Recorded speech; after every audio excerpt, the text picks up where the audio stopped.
Chapter 11. And the Lord spake unto Moses and to Aaron, saying unto them, Speak unto the children of Israel, saying, These are the beasts which ye shall eat among all the beasts that are on the earth. Whatsoever parteth the hoof, and is cloven-footed, and cheweth the cud among the beasts, that shall ye eat. Nevertheless, these shall ye not eat of them that chew the cud, or of them that divide the hoof, as the camel, because he cheweth the cud, but divideth not the hoof. He is unclean unto you. And the coney, because he cheweth the cud, but divideth not the hoof. He is unclean unto you. And the hare, because he cheweth the cud, but divideth not the hoof. He is unclean unto you. And the swine, though he divide the hoof, and be cloven-footed, yet he cheweth not the cud. He is unclean to you. Of their flesh shall ye not eat, and their carcass shall ye not touch. They are unclean to you. These shall ye eat of all that are in the waters. Whatsoever hath fins and scales in the waters, in the seas, and in the rivers, them shall ye eat. And all that have not fins and scales in the seas, and in the rivers, of all that move in the waters, and of any living thing which is in the waters, they shall be an abomination unto you. They shall be even an abomination unto you. Ye shall not eat of their flesh, but ye shall have their carcasses in abomination. Whatsoever hath no fins nor scales in the waters, that shall be an abomination unto you. And these are they which ye shall have in abomination among the fowls. They shall not be eaten. They are an abomination. The eagle, and the ossifrage, and the osprey, and the vulture, and the kite after his kind, every raven after his kind, and the owl, and the nighthawk, and the cuckoo, and the hawk after his kind, and the little owl, and the cormorant, and the great owl, and the swan, and the pelican, and the gier eagle, and the stork, the heron after her kind, and the lapwing, and the bat. All fowls that creep, going upon all four, shall be an abomination unto you. Yet these may ye eat of every flying creeping thing that goeth upon all four, which have legs above their feet, to leap withal upon the earth. Even these of them ye may eat, the locust after his kind, and the bald locust after his kind, and the beetle after his kind, and the grasshopper after his kind. But all other flying creeping things which have 4 feet shall be an abomination unto you. And for these ye shall be unclean. Whosoever toucheth the carcass of them shall be unclean until the even. And whosoever beareth aught of the carcass of them shall wash his clothes, and be unclean until the even. The carcasses of every beast which divideth the hoof, and is not cloven-footed, nor cheweth the cud, are unclean unto you. Every one that toucheth them shall be unclean. And whatsoever goeth upon his paws among all manner of beasts that go on all 4, those are unclean unto you. Whoso toucheth their carcass shall be unclean until the even. And he that beareth the carcass of them shall wash his clothes, and be unclean until the even. They are unclean unto you. These also shall be unclean unto you among the creeping things that creep upon the earth, the weasel, and the mouse, and the tortoise after his kind, and the ferret, and the chameleon, and the lizard, and the snail, and the mole. These are unclean to you among all that creep. Whosoever doth touch them, when they be dead, shall be unclean until the even. And upon whatsoever any of them, when they are dead, doth fall, it shall be unclean, whether it be any vessel of wood, or raiment, or skin, or sack, whatsoever vessel it be, wherein any work is done, it must be put into water, and it shall be unclean until the even, so it shall be cleansed. And every earthen vessel, whereinto any of them falleth, whatsoever is in it shall be unclean, and ye shall break it. Of all meat which may be eaten, that on which such water cometh shall be unclean, and all drink that may be drunk in every such vessel shall be unclean. And everything whereupon any part of their carcass falleth shall be unclean, whether it be oven, or ranges for pots, they shall be broken down, for they are unclean, and shall be unclean unto you. Nevertheless, a fountain or pit, wherein there is plenty of water, shall be clean, but that which toucheth their carcass shall be unclean. And if any part of their carcass fall upon any sowing seed which is to be sown, it shall be clean. But if any water be put upon the seed, and any part of their carcass fall thereon, it shall be unclean unto you. And if any beast, of which ye may eat, die, he that toucheth the carcass thereof shall be unclean until the even. And he that eateth of the carcass of it shall wash his clothes, and be unclean until the even. He also that beareth the carcass of it shall wash his clothes, and be unclean until the even. And every creeping thing that creepeth upon the earth shall be an abomination. It shall not be eaten. Whatsoever goeth upon the belly, and whatsoever goeth upon all four, or whatsoever hath more feet among all creeping things that creep upon the earth, them ye shall not eat, for they are an abomination. Ye shall not make yourselves abominable with any creeping thing that creepeth, neither shall ye make yourselves unclean with them, that ye should be defiled thereby. For I am the Lord your God. Ye shall therefore sanctify yourselves, and ye shall be holy, for I am holy. Neither shall ye defile yourselves with any manner of creeping thing that creepeth upon the earth. For I am the Lord that bringeth you up out of the land of Egypt, to be your God. Ye shall therefore be holy, for I am holy. This is the law of the beasts, and of the fowl, and of every living creature that moveth in the waters, and of every creature that creepeth upon the earth, to make a difference between the unclean and the clean, and between the beast that may be eaten, and the beast that may not be eaten. Chapter 12. And the Lord spake unto Moses, saying, Speak unto the children of Israel, saying, If a woman have conceived seed, and born a man-child, then she shall be unclean 7 days. According to the days of the separation for her infirmity shall she be unclean. And in the 8th day the flesh of his foreskin shall be circumcised. And she shall then continue in the blood of her purifying 33 days. She shall touch no hallowed thing, nor come into the sanctuary, until the days of her purifying be fulfilled. But if she bear a maid child, then she shall be unclean 2 weeks, as in her separation, and she shall continue in the blood of her purifying 66 days.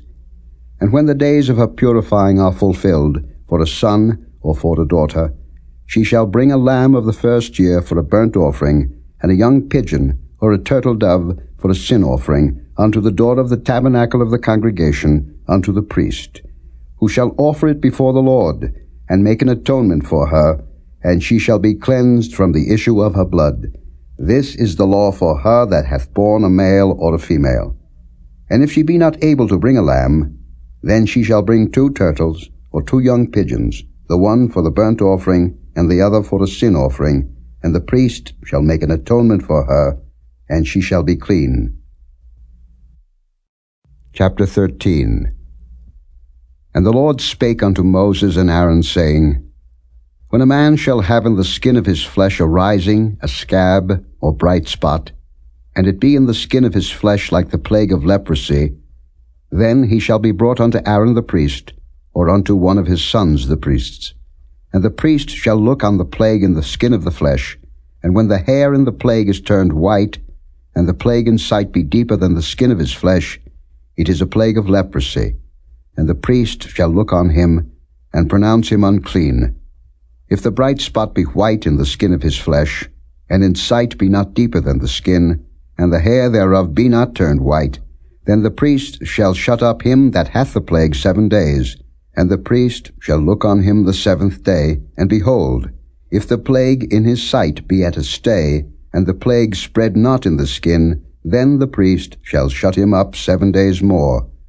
And the priest shall look on him again the 7th day, and behold, if the plague be somewhat dark, and the plague spread not in the skin, the priest shall pronounce him clean. It is but a scab, and he shall wash his clothes, and be clean. But if the scab spread much abroad in the skin, after that he hath been seen of the priest for his cleansing, he shall be seen of the priest again. And if the priest see that, behold, the scab spreadeth in the skin, then the priest shall pronounce him unclean. It is a leprosy. When the plague of leprosy is in a man, then he shall be brought unto the priest. And the priest shall see him, and behold, if the rising be white in the skin, and it have turned the hair white, and there be quick raw flesh in the rising, it is an old leprosy in the skin of his flesh, and the priest shall pronounce him unclean, and shall not shut him up, for he is unclean. And if a leprosy break out abroad in the skin, and the leprosy cover all the skin of him that hath the plague from his head even to his foot, wheresoever the priest looketh, then the priest shall consider, and behold, if the leprosy have covered all his flesh, he shall pronounce him clean that hath the plague. It is all turned white, he is clean. But when raw flesh appeareth in him, he shall be unclean. And the priest shall see the raw flesh, and pronounce him to be unclean, for the raw flesh is unclean, it is a leprosy. Or if the raw flesh turn again, and be changed unto white, he shall come unto the priest. And the priest shall see him, and behold, if the plague be turned into white, then the priest shall pronounce him clean that hath the plague. He is clean. The flesh also, in which, even in the skin thereof, was a boil, and is healed. And in the place of the boil there be a white rising, or a bright spot, white, and somewhat reddish, and it be showed to the priest. And if, when the priest seeth it, behold, it be in sight lower than the skin, and the hair thereof be turned white, the priest shall pronounce him unclean. It is a plague of leprosy broken out of the boil. But if the priest look on it, and behold, there be no white hairs therein, and if it be not lower than the skin, but be somewhat dark, then the priest shall shut him up 7 days. And if it spread much abroad in the skin, then the priest shall pronounce him unclean. It is a plague. But if the bright spot stay in his place, and spread not, it is a burning boil, and the priest shall pronounce him clean. Or if there be any flesh, in the skin whereof there is a hot burning, and the quick flesh that burneth have a white bright spot, somewhat reddish or white, then the priest shall look upon it, and behold, if the hair in the bright spot be turned white, and it be in sight deeper than the skin, it is a leprosy broken out of the burning, wherefore the priest shall pronounce him unclean. It is the plague of leprosy. But if the priest look on it, and behold, there be no white hair in the bright spot, and it be no lower than the other skin, but be somewhat dark, then the priest shall shut him up 7 days. And the priest shall look upon him the 7th day, and if it be spread much abroad in the skin, then the priest shall pronounce him unclean. It is the plague of leprosy. And if the bright spot stay in his place, and spread not in the skin, but it be somewhat dark, it is a rising of the burning, and the priest shall pronounce him clean, for it is an inflammation of the burning. If a man or woman have a plague upon the head or the beard, then the priest shall see the plague, and behold, if it be in sight deeper than the skin, and there be in it a yellow thin hair, then the priest shall pronounce him unclean. It is a dry scall, even a leprosy upon the head or beard. And if the priest look on the plague of the scall, and behold, it be not in sight deeper than the skin, and that there is no black hair in it, then the priest shall shut up him that hath the plague of the scald 7 days. And in the 7th day the priest shall look on the plague, and behold, if the scald spread not, and there be in it no yellow hair, and the scald be not in sight deeper than the skin, he shall be shaven, but the scald shall he not shave, and the priest shall shut up him that hath the scald 7 days more. And in the 7th day the priest shall look on the scald, and behold, if the scald be not spread in the skin, nor be in sight deeper than the skin, then the priest shall pronounce him clean, and he shall wash his clothes, and be clean. But if the scald spread much in the skin after his cleansing, then the priest shall look on him, and behold, if the scald be spread in the skin, the priest shall not seek for yellow hair, he is unclean. But if the scald be in his sight at a stay, and that there is black hair grown up therein, the scald is healed, he is clean, and the priest shall pronounce him clean. If a man also or a woman have in the skin of their flesh bright spots, even white bright spots, then the priest shall look, and behold, if the bright spots in the skin of their flesh be darkish white, it is a freckled spot that groweth in the skin, he is clean. And the man whose hair is fallen off his head, he is bald, yet is he clean. And he that hath his hair fallen off from the part of his head toward his face, he is forehead bald, yet is he clean. And if there be in the bald head, or bald forehead, a white reddish sore, it is a leprosy sprung up in his bald head, or his bald forehead. Then the priest shall look upon it, and behold, if the rising of the sore be white reddish in his bald head, or in his bald forehead, as the leprosy appeareth in the skin of the flesh, he is a leprous man, he is unclean. The priest shall pronounce him utterly unclean. His plague is in his head. And the leper in whom the plague is, his clothes shall be rent, and his head bare, and he shall put a covering upon his upper lip, and shall cry, Unclean, unclean. All the days wherein the plague shall be in him, he shall be defiled. He is unclean, he shall dwell alone. Without the camp shall his habitation be. The garment also that the plague of leprosy is in, whether it be a woolen garment, or a linen garment, whether it be in the warp or woof of linen or of woolen, whether in a skin or in anything made of skin, and if the plague be greenish or reddish in the garment, or in the skin, either in the warp, or in the woof, or in anything of skin, it is a plague of leprosy, and shall be showed unto the priest. And the priest shall look upon the plague, and shut up it that hath the plague 7 days. And he shall look on the plague on the 7th day. If the plague be spread in the garment, either in the warp, or in the woof, or in the skin, or in any work that is made of skin, the plague is a fretting leprosy, it is unclean. He shall therefore burn that garment, whether warp or woof, in woolen or in linen, or anything of skin wherein the plague is, for it is a fretting leprosy, it shall be burnt in the fire. And if the priest shall look and behold, the plague be not spread in the garment, either in the warp, or in the woof, or in anything of skin, then the priest shall command that they wash the thing wherein the plague is, and he shall shut it up 7 days more. And the priest shall look on the plague, after that it is washed, and behold, if the plague have not changed his color, and the plague be not spread, it is unclean. Thou shalt burn it in the fire, it is fret inward, whether it be bare within or without. And if the priest look and behold, the plague be somewhat dark after the washing of it, then he shall rend it out of the garment, or out of the skin, or out of the warp, or out of the woof.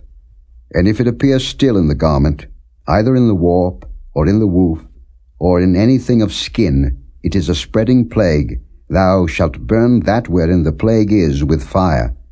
And the garment, either warp, or woof, or whatsoever thing of skin it be, which thou shalt wash, if the plague be departed from them, then it shall be washed the 2nd time, and shall be clean. This is the law of the plague of leprosy in a garment of woolen or linen, either in the warp, or woof, or anything of skins, to pronounce it clean, or to pronounce it unclean.